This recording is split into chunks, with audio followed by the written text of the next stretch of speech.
Very good afternoon to everyone. क्या हाल है सबके? एकदम मस्त जबरदस्त जिंदाबाद। तो भाई साहब आज जो ना पूरे चैप्टर में वैसे तो कई सारे अच्छे टॉपिक है, बट आज उसमें से one of the most favourite यानी बोर्ड का जो फेवरेट टॉपिक है आज वो हम लोग डील करने वाले हैं, जिसका नाम है म्यूटेशन। ठीक है, तो तैयार हो जाओ मेरे नन्हे मुन्ने कि आज द क्लास बिल्कुल होने वाला है खास, क्योंकि यहां से मोस्ट ऑफ द चांसेस रहता है क्वेश्चंस पूछने की एग्जामिनेशन, चाहे वो आपका बोर्ड सीबीएसई हो चाहे वो बोर्ड बिहार बोर्ड हो, दोनों में। तो ठीक है जी, तो स्टार्ट किया जाए। तो देखो म्यूटेशन कहते किसको हैं हम लोग देखते हैं। What is mutation? म्यूटेशन कहते किसको है? तो मैंने कहा कि जब बात म्यूटेशन की होती है, किसकी बात होती है जी? म्यूटेशन की बात होती है। तो किसे कहते हैं म्यूटेशन? समझे ना जी? तो देखो, तो फर्स्ट ऑफ ऑल अगर हम लोग देखते हैं, ठीक है,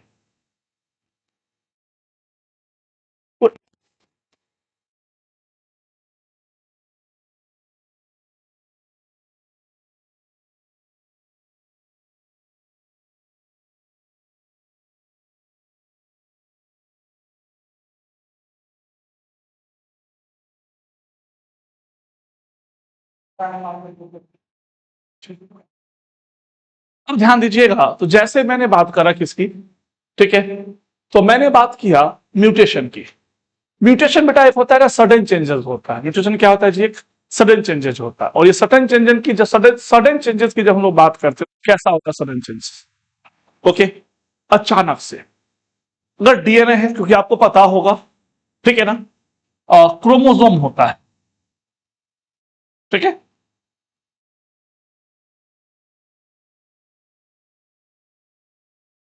क्रोमोसोम के अंदर क्या प्रेजेंट होता है बेटा? डीएनए प्रेजेंट होता है क्रोमोसोम के अंदर। और डीएनए के अंदर क्या होता है बेटा जी? जीन होता है। डन जी, डन। अब ध्यान देना है, तो जैसे मैंने पूछा क्रोमोसोम के अंदर क्या होगा? डीएनए। डीएनए के अंदर क्या होगा? जीन। तो या तो डीएनए के सीक्वेंस में चेंजेस हो चाहे जीन में चेंजेस हो, ठीक है। तो मैंने क्या बोला? Alteration of DNA sequence. क्या कहा जी? Alteration of DNA sequence cause alteration of genotype. जब डीएनए में चेंज होगा तो उसके जीनोटाइप में भी चेंज होगा, ठीक है। जब उसके जीनोटाइप में अगर चेंज हो रहा है, ठीक है, जीनोटाइप में चेंज हो रहा है, तो इस कंडीशन में उसमें फिनोटाइप में भी चेंज होगा। क्या जीन में चेंज होगा तो क्या उसके बॉडी के स्ट्रक्चर वगैरह में चेंज होगा कि नहीं? तो ऑब्वियसली होगा। तो जब जब डीएनए के सीक्वेंस में चेंजेस के वजह से जब उसकी जो है ना जीनोटाइप फिनोटाइप दोनों में चेंज होता है, वहां पर नया कैरेक्टर देखने को मिलता है। फॉर एग्जाम्पल मैंने बात किया, अगर कोई अगर ऐसे कपल है जिनकी आईज जो है ना ब्लैक कलर की है, बट कोई ऐसा जीन में चेंजेस हो गया तो उसके जो बच्चे हुए उनका आईज ब्लू हो गया। आईज क्या हो गया जी? ब्लू हो गया। तो जब आईज ब्लू हो रहा है तो क्या नया कैरेक्टर डेवलप हुआ? कब? जब जीन चेंज हुआ तब नया नया फिनोटाइप देखने को मिला, ब्लू आइज देखने को मिला। तो ब्लू आइज जो देखने को मिला ये किसके वजह से? तो ये देखने को मिला म्यूटेशन की वजह से। यानी वही बात लिखा है, alteration of DNA sequence, change genotype और चेंज फिनोटाइप्स। ओके जी, डन। अब देखो, कभी भी एक न्यू कैरेक्टर के लिए जो न्यू कैरेक्टर कहीं डेवलप होता है तो उसको क्या कहते हैं? वेरिएशन। पेरेंट्स और ऑफस्प्रिंग के बीच में जो डिफरेंसेस होते हैं उसको कहते हैं वेरिएशन। और वेरिएशन के लिए ना दो फैक्टर रिस्पॉन्सिबल होता है। सबसे पहला क्या है? रिकॉम्बिनेंट्स, दूसरा है म्यूटेशन। रिकॉम्बिनेंट्स किससे प्रोड्यूस होता है? तो क्या कहते हैं? ये प्रोड्यूस होता है बेटा जी क्रॉसिंग ओवर से। किससे प्रोड्यूस होता है? क्रॉसिंग ओवर से। दूसरा मैंने कहा म्यूटेशन। म्यूटेशन की बात तो भी मेरे को करनी है, और हमेशा ध्यान रखना जब भी कभी वेरिएशन की बात होगी तो वेरिएशन से न्यू कैरेक्टर्स फॉर्म होते हैं। और न्यू कैरेक्टर्स ही क्या है? इवोल्यूशन का एक बहुत बड़ा फैक्टर होता है। इट मींस कह सकते हैं इवोल्यूशन का रॉ मटेरियल होता है वेरिएशन। क्या बोला? इवोल्यूशन का रॉ मटेरियल होता है वेरिएशन है। विदाउट वेरिएशन इवोल्यूशन नहीं होगा। यानी कहने का मतलब जब नया नया कैरेक्टर डेवलप होता है तभी तो एक मतलब उसमें नए स्किल आते हैं, नया टेक्नोलॉजी आता है। क्या आपने देखा होगा पहले कीपैड वाला फोन था, जो स्मार्टफोन आ गया। अब इस फोन को चार्ज करने के लिए पहले क्या था? जो वायर लगता था। और आज देखो, अब वायर लगता है? बिल्कुल नहीं। अब किसकी जरूरत पड़ती है बेटा? अब ना एयर चार्जर, भी एयर चार्जर आ गया है, ठीक है। अब ना चार्ज को स्टार्ट कर दो चार्जर को, और सो उस रेंज में जैसे ही फोन आएगा अपने आप चार्ज होना शुरू हो जाएगा। तो ऐसा सीन है, ठीक है। तो ये टेक्नोलॉजी कब डेवलप हो रहा है? जब नया नया जो है ना कैरेक्टर्स डेवलप हो रहा है तब। समझे, और ये किससे आता है, वेरिएशन से देखने को मिलता है, समझे जी। ठीक है, तो इसलिए कहते हैं कि variation play a key role in evolution. Okay जी, डन ना, डन। अब देखो, अगर सबसे पहले अगर पूछा जाएगा तो म्यूटेशन की डिस्कवरी किसने किया था, तो म्यूटेशन को डिस्कवरी जो करने वाले साइंटिस्ट जो थे उनका नाम था ह्यूगो डिवरिज। क्या नाम था जी, ह्यूगो डिवरिज नाम के साइंटिस्ट ने क्या किया था, म्यूटेशन को डिस्कवरी किया था। किसने, ह्यूगो डिवरिज नाम के साइंटिस्ट ने म्यूटेशन को डिवरिज किया था और डिस्कवरी किया था। और किस पे, देखो एक ओएनथेरा लेमरकियाना, जिसको हम लोग इवनिंग प्राइमरोज कहते हैं, उस पे 1901 में उन्होंने एक्सपेरिमेंट करके देखा और बताया कि म्यूटेशन एक सडन चेंजेस होता है। और साथ में उन्होंने क्या किया, एक म्यूटेशन थ्योरी दिया था। ठीक है, क्या दिया था, म्यूटेशन थ्योरी दिया था जो इवोल्यूशन के बारे में बताता है। जब हम लोग चलेंगे ना 10th, मतलब अगला चैप्टर चलेंगे, नेक्स्ट चैप्टर कौन सा होगा हम लोग का, तो हम लोग का नेक्स्ट चैप्टर आना है तो 7 इवोल्यूशन वाले चैप्टर में ना, फिर वहां पे म्यूटेशन थ्योरी की हम लोग थोड़ी सी बात करने वाले हैं। ठीक है, ये तो हो गया म्यूटेशन। अब म्यूटेशन का एक बेस्ट एग्जांपल मैंने कहा जीन म्यूटेशन। जब जीन के सीक्वेंस में या जीन में जो न्यूक्लियोटाइड से बना होता है उसमें जब चेंजेस से जब क्या होता है, उसमें जब चेंजेस होता है तो जाकर के जब उससे न्यू कैरेक्टर डेवलप होता है तो जीन म्यूटेशन कहते हैं। It means the variation in DNA occur due to change in the nucleotide sequence. ठीक है, तो फिर आपके मन में आएगा सर ये न्यूक्लियोटाइड सीक्वेंस क्या होता है। बेटा ध्यान रखना कि अगर हमने बात किया कि एक न्यूक्लियोटाइड की बात किया तो न्यूक्लियोटाइड कई सारी चीजों से मिलकर बना होता है। पहला तो उसमें होता है फॉस्फेट, दूसरा उसमें होता है सुगर, तीसरा उसमें होता है नाइट्रोजनस बेस।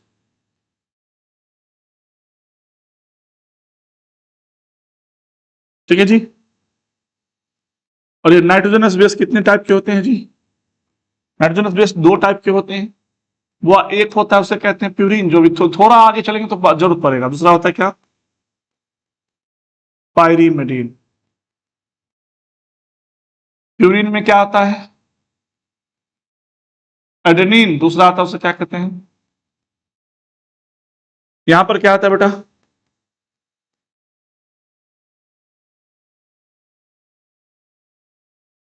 उसे हम लोग कहते हैं थायमिन। ठीक है, डन ना। एक को कहा मैंने एडेनिन को क्या लिखते हैं ए, ग्वानिन को जी, साइटोसिन को सी और थायमिन को टी। और हमेशा देखना ए डबल बॉन्ड टी और जी ट्रिपल बॉन्ड सी से क्या होता है, जुड़ा हुआ रहता है। तो हम कहते हैं जब इसके न्यूक्लियोटाइड में जब ये सब चीजें रहती है, इसके सीक्वेंस में जब चेंजेस आता है तो उसकी वजह से क्या हुआ, न्यू कैरेक्टर डेवलप होना हो। चाहे वो कैरेक्टर अच्छा भी हो सकता है, ऐसा नहीं कर रहा हमेशा अच्छा ही होगा बेटा, अच्छा भी हो सकता है, बुरा भी हो सकता है। जो ह्यूमंस के लिए हार्मफुल भी हो सकता है, चाहे वो हेल्पफुल भी हो सकता है। Got it, done. अब देखो, जब चेंज इन सिंगल बेस में जब चेंज होता है बेटा तो उसे पॉइंट म्यूटेशन कहते हैं, यानी जीन म्यूटेशन का ही दूसरा नाम क्या कहलाता है, पॉइंट म्यूटेशन कहलाता है। समझे, इसी का दूसरा नाम क्या कहलाता है बेटा, पॉइंट म्यूटेशन कहलाता है। समझे, क्या इतनी बात समझ में आई, डन है जी। क्या इतना बात समझ में आया ना। अब देखते हैं आगे जब हम लोग चलेंगे तो हिस्ट्री पढ़ेंगे। क्या पढ़ने वाले हैं जी, हिस्ट्री हम लोग पढ़ेंगे। तो आइए हम लोग पढ़ेंगे हिस्ट्री ऑफ म्यूटेशन। ठीक है, और पॉइंट म्यूटेशन का बेस्ट एग्जांपल जो है आपको ध्यान रखना है क्या, सिकल सेल एनीमिया, जिसके बारे में अभी हम आगे बताने वाले हैं, डोंट वरी। अब मेरे को जानना है हिस्ट्री ऑफ म्यूटेशन, म्यूटेशन की हिस्ट्री। म्यूटेशन का हिस्ट्री क्या होता है, आइए हम लोग समझते हैं। मैंने कहा कि सबसे पहले म्यूटेशन को 1791 में एक जो है ना एक फार्मर थे जिसका नाम था सेट व्रिट। सेट व्रिट के पास ना भेड़ थी, शिप, वो भेड़ पाला करते थे। तो उसमें से एक ऐसा बच्चा मिला उनको जो काफी ज्यादा यूनिक था। काफी ज्यादा क्या था बेटा, काफी ज्यादा यूनिक था उनका। समझे क्या कहते हैं, काफी ज्यादा यूनिक बच्चा था। वो उसका पैर छोटा, शॉर्ट लेग, ऐसे घुमा हुआ था, मुंह का डिजाइन भी कुछ अलग था, जो और भेड़ से काफी यूनिक था वो। और उस शिप का नाम उन्होंने एनकॉन शिप रख दिया। ठीक है, फिर आगे चल के जब साइंटिस्ट ने इस चीज को देखा जो ये अचानक से कुछ नया कैरेक्टर कैसे डेवलप हो रहा है, तब जाकर के इसको जो है क्या कहा गया, म्यूटेशन कहा गया। और इस चीज को एक्सपेरिमेंट किया और एक्सपेरिमेंट करके समझाने का काम किसने किया था? तो टीएच मॉर्गन ने अच्छे तरीके से इसको समझाया, जो भाई देखो ये होता कैसे, समझे जी, कैसे होता है सो इसको उन्होंने समझाया।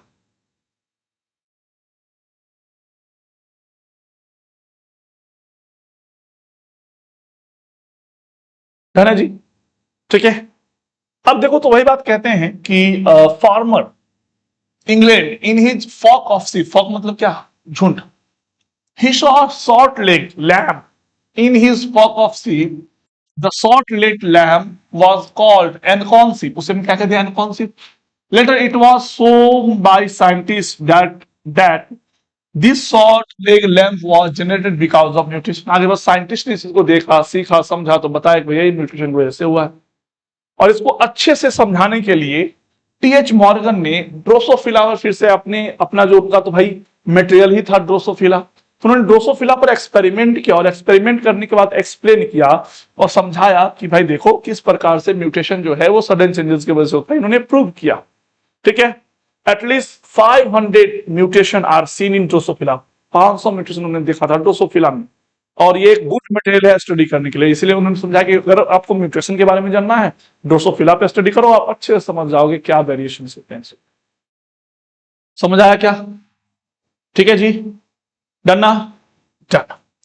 अब इससे आगे चलते हैं तो कहा जाता है कि दो जीन विच आर स्टेबल, देखो नोट में पढ़ना, जो जीन स्टेबल होता है ना वो लो फ्रीक्वेंसी शो करता है म्यूटेशन का, उससे वो म्यूटेशन कम दिखाता है।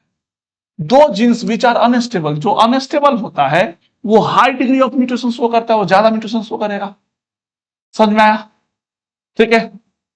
अब इससे आगे चलते हैं हम लोग, तो हम बात करेंगे किसकी? तो म्यूटेशन। बेटा देखो ना, म्यूटेशन दो टाइप के होते हैं। म्यूटेशन कितने टाइप के होते हैं जी?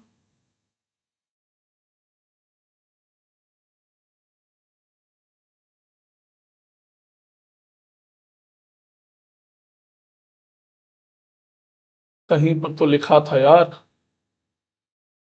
Wait a minute dear, wait a minute. देखो म्यूटेशन कितने टाइप के होते हैं? म्यूटेशन टू टाइप के होते हैं। एक होता है उसे कहते हैं स्पॉन्टेनियस म्यूटेशन, दूसरा होता है इंड्यूस्ड म्यूटेशन। ठीक, एक क्या होता है स्पॉन्टेनियस, जो बायोलॉजिकल रीजन खुद ही, ऐसे बायोलॉजिकल रीजन के कारण खुद से खुद अपने आप जब म्यूटेशन होता है ना तो उसे कहते हैं स्पॉन्टेनियस म्यूटेशन। जब किसी फैक्टर के थ्रू, चाहे वो बायोलॉजिकल फैक्टर हो सकता है या सब्सटेंसेस कह लो, या केमिकल सब्सटेंसेस, या कोई फिजिकल सब्सटेंसेस, किसी सब्सटेंस को लेकर के तब जो हम क्या करवाते हैं, उसके बाद जब हम लोग क्या करवाते हैं तो हम लोग जो हैं क्या कहते हैं जी, उसको म्यूटेशन करवाते हैं। क्या करवाते हैं? म्यूटेशन करवाते हैं, तो उसे हम लोग क्या कहते हैं जी? ठीक है, तो उसे हम लोग कह देते हैं इंड्यूस्ड म्यूटेशन। ठीक है, तो मैंने क्या बोला कि those mutation which are produced due to the internal reason, किसकी वजह से जी? इंटरनल रीजन की वजह से देखने को मिलता है, तो ऐसे म्यूटेशन को कहते हैं, यानी generate automatically spontaneously without any known reason, without बिना किसी नोन रीजन के देखने को मिलता है, तो उसे क्या कहते हैं हम लोग? स्पॉन्टेनियस म्यूटेशन कहते हैं। दूसरा मेरा क्या आता है? Induced mutation. क्या आता है बेटा? Induced mutation. मैंने कहा mutation which are induced by, क्या बोला? Mutation which are induced by सब म्यूटाजेनिक एजेंट। जब किसी एजेंट के थ्रू जब म्यूटेशन इंड्यूस होता है तो उसे क्या कहते हैं? म्यूटाजेनिक एजेंट्स कहते हैं, उसे म्यूटाजेंस कहते हैं। और हमें वही म्यूटाजेंस के बारे में पढ़ना है। मैंने कहा जो वैसा फैक्टर जो म्यूटेशन काउज करता है उसे हम लोग क्या कहते हैं? म्यूटाजेंस। ठीक है, तो उसे क्या कहते हैं हम लोग? म्यूटाजेंस कह देते हैं। Got it? जो फैक्टर क्या करता है? म्यूटेशन काउज करता है, उसे क्या कहते हैं हम लोग? म्यूटाजेंस कहते हैं। क्या कहते हैं जी उसे हम लोग? म्यूटाजेंस कहते हैं। Got it? डन ना? उसे क्या कहेंगे हम लोग? म्यूटाजेंस कहेंगे। Got it? अब म्यूटाजेंस ना, म्यूटाजेंस बेटा दो टाइप के होते हैं। ठीक, म्यूटाजेंस एक होता है कौन सा? एक होता है फिजिकल म्यूटाजेंस और दूसरा होता है बेटा जी उसे क्या कहते हैं हम लोग? Chemical mutagens. देखो मैंने क्या कहा? फिजिकल म्यूटाजेंस कहा, दूसरे को मैंने क्या कहा? केमिकल म्यूटाजेंस कहा। ठीक है जी, डन है? कोई इश्यू?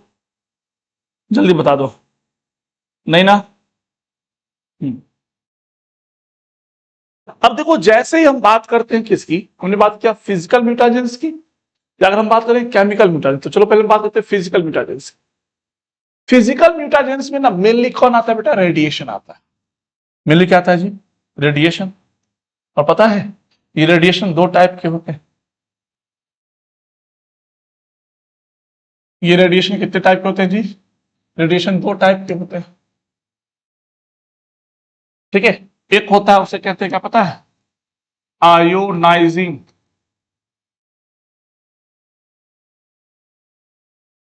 से क्या कहते हैं जी, आयोनाइजिंग रेडिएशन।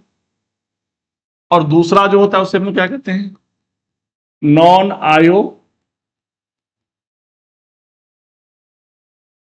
Ionizing radiation. ठीक है, अब आयोनाइजिंग रेडिएशन किसे कहेंगे, जिस रेडिएशन के पास में जो है radiation have more penetrating power, more penetrating, मैंने क्या कहा जी, मोर पेनिट्रेटिंग पावर, जिसमें ज्यादा पेनिट्रेटिंग पावर होता है, तो बेटा वो क्या करता है, पेनिट्रेट करके एक से दूसरे स्किन को पेनिट्रेट कर देगा, उसे क्या कहते हैं हम लोग, आयोनाइजिंग रेडिएशन। फॉर एग्जांपल मैंने कहा अल्फा रे, मैंने कहा बीटा रे, गामा रे, उसके बाद क्या होता है, गामा के बाद क्या आ जाएगा, एक्स रे। ये सारे सारे पेनिट्रेटिंग। और नॉन आयोनाइजिंग रेडिएशन जो होता है ना, less penetrating, less penetrating power, ये क्या करता है, डू नॉट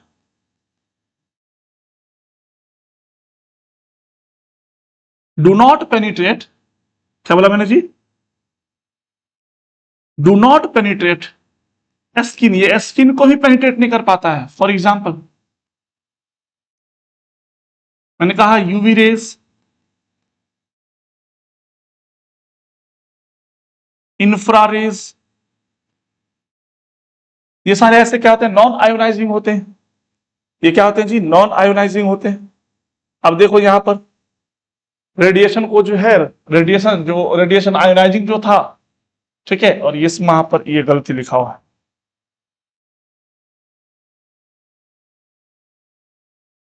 ठीक है। तो हमने देखो रेडिएशन में क्या लिखा है,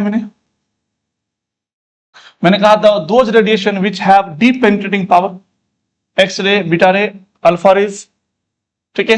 जिसे प्रोफेसर एम एस स्वामीनाथन जो थे, जिसको हम लोग क्या कहते हैं, father of green revolution in India कहते हैं, उन्होंने क्या किया था, गामा रेडिएशन को यूज किया था। किसको जी, गामा रेडिएशन को यूज करके semi dwarf variety of wheat genus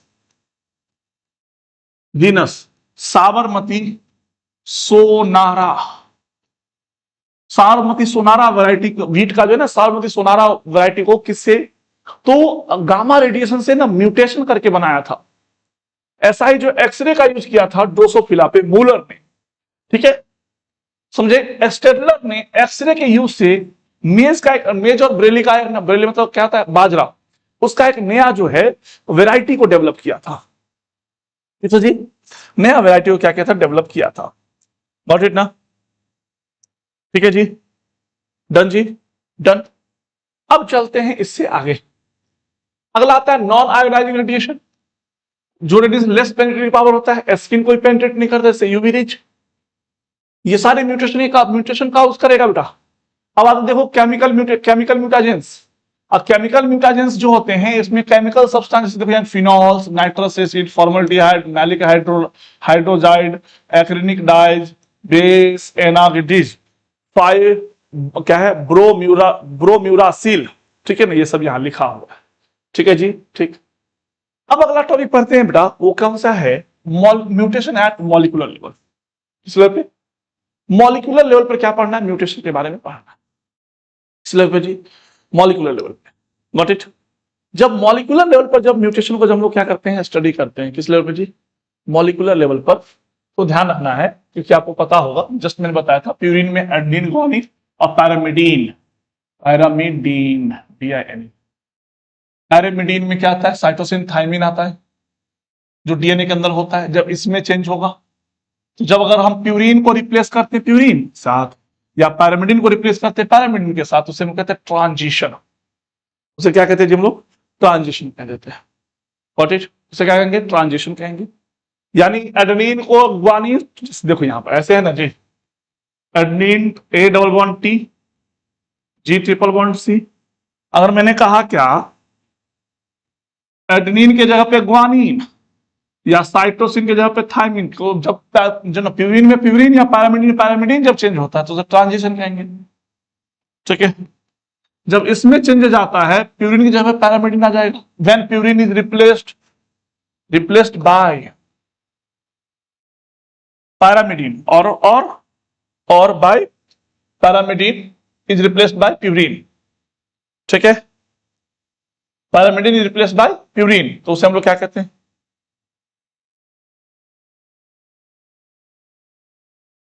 ठीक है, इसको काट दो। और पैरामिडीन रिप्लेस्ड बाय प्यूरिन, तो उसे हम लोग क्या कहते हैं? उसे कहते हैं ट्रांसवर्सन। तो ट्रांजिशन होगा तब भी म्यूटेशन होगा, और ट्रांसवर्सन होगा तब भी म्यूटेशन होगा। ठीक है ना? डन जी? कोई दिक्कत नहीं ना? अब देखते हैं नेक्स्ट। अब आते हैं क्या, म्यूटेशन जो है जब क्रोमोसोम के नंबर में चेंज होगा तब भी, या उसके स्ट्रक्चर में चेंज होगा तब भी, दोनों के लेवल पर जब चेंज होता है तब देखने को मिलता है। समझे? दोनों लेवल पर चेंज होगा तो देखने को मिलता है। ठीक है जी? ठीक। तो अब देखो, मैंने कहा न्यूमेरिकल चेंजेस, क्या देखने को मिलेगा? न्यूमेरिकल चेंजेस जब नंबर बढ़ेगा घटेगा तब। जब किसी भी क्रोमोसोम में नंबर बढ़ता है और घटता है तो उसे हम लोग क्या कहते हैं? उसे हम लोग हेट्रोपोलाइडी कहते हैं। जब किसी भी, जैसे ह्यूमन में 46 क्रोमोसोम है, 46 है तो है 46 में से जब क्रोमोसोम एक बढ़ जाएगा घट जाए, कंप्लीट सेट ही बढ़ जाए घट जाए, तो उसे हम लोग हेट्रोपोलाइडी कहते हैं। ठीक है? तो इस हेट्रोपोलाइडी को हम लोग कितने पार्ट में? 2 पार्ट में डिवाइड करते हैं। ठीक है? एक आता है उसे कहते हैं एनेप्लॉइडी, जिसे कहते हैं यूप्लॉइडी। एनेप्लॉइडी में जब उसमें नंबर में क्रोमोसोम बढ़ेगा, या तो एक क्रोमोसोम बढ़ेगा, 2 क्रोमोसोम बढ़ेगा, तब जब कंप्लीट सेट ही क्रोमोसोम का बढ़ जाता है तो उसमें चेंज होता है, तो उसे यूप्लॉइडी कहते हैं। यानी कहने का मतलब मेरा ये हुआ कि देखो, जैसे 46 क्रोमोसोम है, ठीक है, तो एक क्रोमोसोम बढ़ा 47 हो जाए, 48 हो जाए, 45 हो जाए, 44 हो जाए, तो इसको कहते हैं क्या? एनेप्लॉइडी। लेकिन ये देखो यूप्लॉइडी में क्या हुआ, जैसे हम लोग में 2 सेट क्रोमोसोम होता है, 23, या तो एक सेट क्रोमोसोम घट जाए, या एक सेट बढ़ जाए, या 2 सेट बढ़ जाए। जब सेट में क्रोमोसोम बढ़ेगा तो उसे हम लोग क्या कहते हैं? उसे हम लोग यूप्लॉइडी कहते हैं। उसे क्या कहते हैं हम लोग जी? यूप्लॉइडी कहते हैं। ठीक है ना? तो ठीक है जी। अब ध्यान देना है, तो एनेप्लॉइडी में क्या होता है? नॉन डिस्टिंक्शन की वजह से या तो एक बढ़ेगा या तो घटेगा, n+1 होगा, n-1 होगा। ठीक? तो देखो एनेप्लॉइडी जो होता है, इसमें जब हम आते हैं तो एक आता है हाइपरपोलाइडी और एक आता है हाइपोपोलाइडी। ठीक है? हाइपरपोलाइडी में क्या होता है? यहां पर देखो 2n+1 है, मतलब क्या? यहां पर एक क्रोमोसोम बढ़ा। जब एक क्रोमोसोम बढ़ता है तो उसे ट्राइसोमी कहते हैं। जब 2 क्रोमोसोम बढ़ता है तो उसे क्या कहते हैं? टेट्रासोमी कहते हैं। ठीक है? ये ध्यान रखना है। अब देखो न्यूलोसोमी में जब एक क्रोमोसोम घटता है तो न्यूलोसोमी, जब 2 घटता है तो उसे क्या कहते हैं? मोनोसोमी कहते हैं। Got it? समझ आया? जब बढ़ेगा, एक बढ़ेगा तब क्या कहेंगे? जब एक घटेगा तब क्या कहेंगे? जब 2 बढ़ेगा तब क्या कहेंगे? जब 2 घटेगा तब क्या कहेंगे? इसको जानना है बेटा अच्छे से। समझे? इसको क्या करना है? जानना है अच्छे से। गॉट इट ना? इसको क्या करना है? अच्छे से जानना है। देख लो अच्छे से, देख लिया, समझ आया? ओके ना? अब देखो मैंने कहा यूप्लॉइडी। यूप्लॉइडी में या तो क्या होगा? सेट में, कंप्लीट सेट में क्रोमोसोम का नंबर चेंज होगा।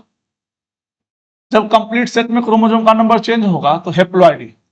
जब 1 सेट क्रोमोसोम को डिनोट करेंगे, एक सेट क्रोमोसोम को डिनोट करना है तो उसके लिए क्या लेंगे? एन लेंगे। पॉलीप्लॉइडी में मोर देन 2 सेट क्रोमोसोम रहता है तो उसको पॉलीप्लॉइडी कहते हैं। जैसे कि देखो 3n के लिए ट्राइप्लॉइडी, 4n है तो टेट्राप्लॉइडी, 5n है तो पेंटाप्लॉइडी, 6 है तो हेक्साप्लॉइडी। ठीक है? तो यहां पर तुमने बताया जब क्रोमोसोम का नंबर बढ़ता है घटता है तो उससे म्यूटेशन होता है। तो उस म्यूटेशन को क्या कहते हैं? जब एक क्रोमोसोम बढ़ा तो ट्राइसोमी, कंप्लीट सेट बढ़ा तो उसे क्या कहा? इप्लॉइडी कह दिया, इस तरीके से। लेकिन ध्यान ये रखना है, क्रोमोसोम के साथ ही शेप में भी जब चेंज आता है ना बेटा, उससे भी देखने को मिलता है। जब क्रोमोसोम के क्रोमोसोम के जब शेप में जब चेंज आता है, स्ट्रक्चर में चेंज आता है, तो उसके वजह से भी म्यूटेशन देखने को मिलता है। समझे? तो अभी मेरे को वही बात करना है। तो पहले यूप्लॉइड देख लो, हेप्लॉइड होता है और पॉलीप्लॉइड होता है, वही बात हमने यहां बताया। ना, ठीक है जी।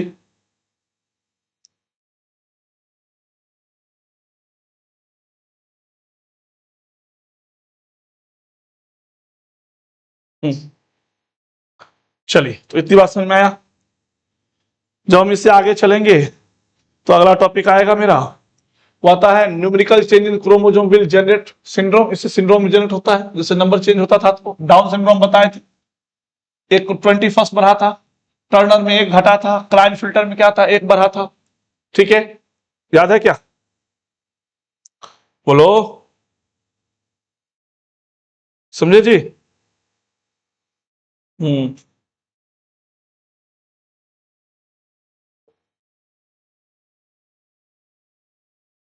चलिए आगे चलें।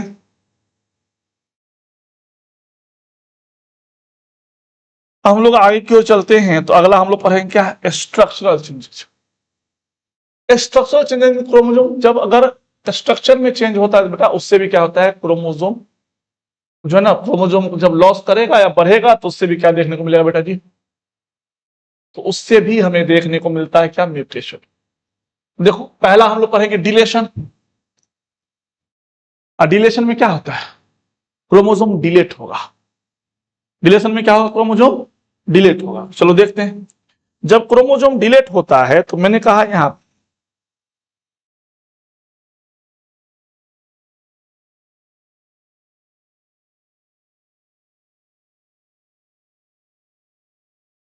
ये क्रोमोसोम है, ठीक है।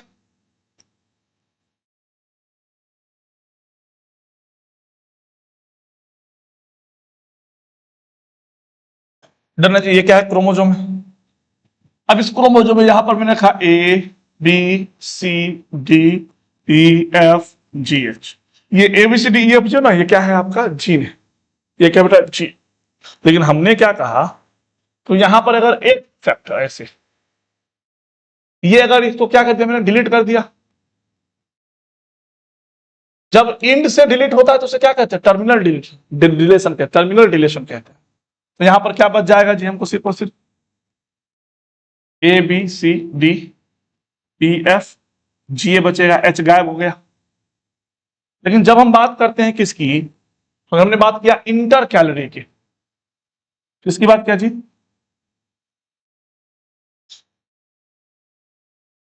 इंटर कैलोरी की। ठीक है जी। ये क्रोमोसोम है, डन है। तो इंटर कैलोरी में देखो, हमने यहां रखा किसको? A B C D E F G H. ठीक, डन है जी। अब यहां पर हमने कहा A B C D G H. ठीक, अगर यहां पर अगर हम बीच से अगर क्या हो रहा है? डिलीट हो रहा है, क्रोमोसोम के बीच से अगर सेगमेंट डिलीट होता है, तो उसे हम क्या कहते हैं? उसे हम लोग कह देते हैं क्या? Inter calorie deletion. उसे क्या कहते हैं? इंटर कैलोरी डिलेशन क्या होता है? ठीक है, तो ठीक है। एनीवेयर इन बिटवीन, कहीं पर से हो सकता है। समझे जी? हाँ। अगला मैंने कहा डुप्लीकेशन। क्या कहा जी? डुप्लीकेशन। तो देखो, फिर से मैंने क्रोमोसोम बनाया यहां पर, ठीक है। डुप्लीकेशन होगा।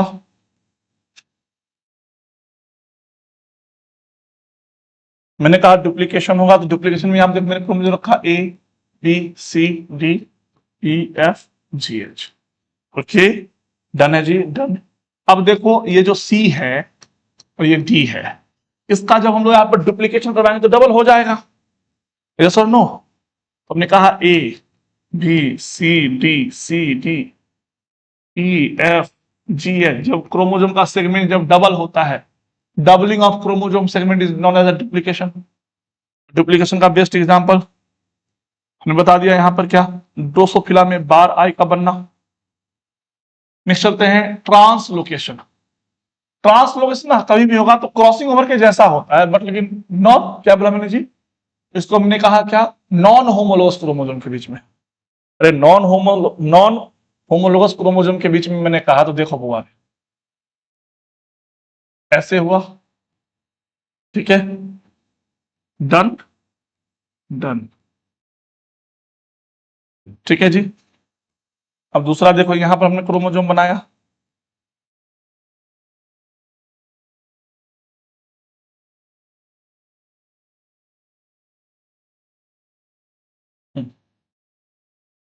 अब यहां ध्यान दो, मैंने यहां रखा ABCD EFGH 1 2 3 4 5 6 7 8, ठीक है।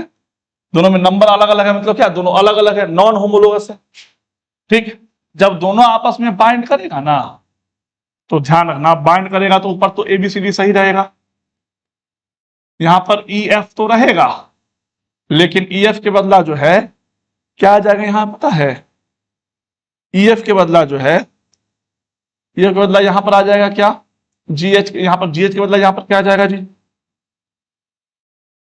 ठीक है। तो यहां पर आ गया हमारा 3 4, ठीक है, और यहां पर क्या था हमारा 1 2 था, तो 3 4 की जगह पे क्या आ जाएगा, GH आ जाएगा, और ये 5 6 7 8 ऐसे ही रहेगा। तो क्या यहां पर देखो, नॉन होमोलोगस के बीच में क्रोमोसोम में जीन का एक्सचेंज हुआ, जब नॉन नॉन होमोलोगस के बीच में जब एक्सचेंज होता है तो बेटा उसे कहते हैं ट्रांसलोकेशन, जब होमोलोगस के बीच में होगा तो उसे क्या कहेंगे हम लोग, क्रॉसिंग ओवर कहेंगे, ठीक है। नेक्स्ट नेक्स्ट, अच्छा अच्छा, इसमें एक छूट गया, फोर्थ, इसमें फोर्थ छूट गया, इसमें फोर्थ आता है, उसे कहते हैं इनवर्जन कहते हैं, क्या कहते हैं जिसे हम लोग इन्वर्जन कहते हैं, गॉट इट। अब इन्वर्जन में क्या होता है, क्रोमोसोम ब्रेक होगा,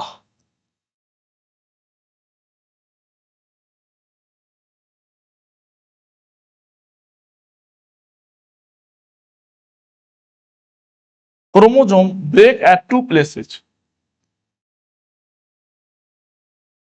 टू प्लेसेस, दो प्लेसेस से क्या होगा, क्रोमोसोम टूट जाएगा, and broken piece,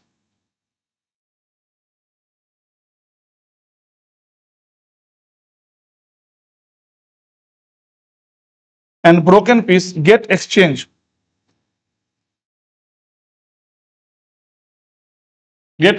eight 180 degree, 180 degree, ठीक है। अब देखो, अब मैंने कहा ये क्रोमोसोम है, ठीक है। अब क्या होगा, ABCDEFGH है यहां पर रखा हुआ, ठीक। हम क्या कहते हैं कि इस जगह से ये क्या हुआ जी, ये सेगमेंट क्या हो गया, ब्रेक हो गया, ब्रेक होने पे 180 डिग्री पर क्या हुआ, घूम गया। देखो अब ऐसे था, हमने सोचो सोचो पूरा ये ऐसे क्रोमोसोम है, ठीक है, डन। अब इस टुकड़ा को तोड़ लिए, अब इसको 180 पे देखो ऐसे घुमा के रखे, तो क्या इधर वाला इधर, इधर वाला इधर, जीना आ जाएगा ना, तो वही चीज यहां देखने को मिलेगा,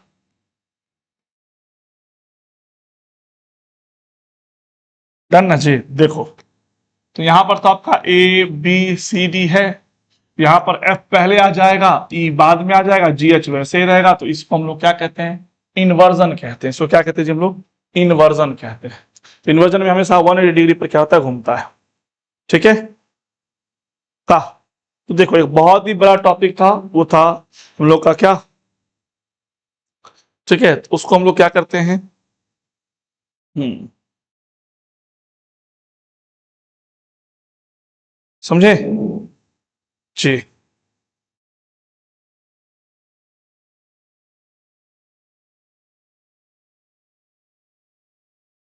तो यहां पर बेटा कंप्लीट होता है हम लोग का, ठीक है,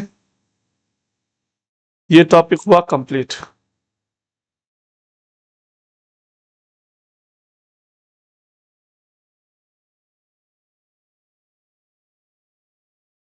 समझे जी?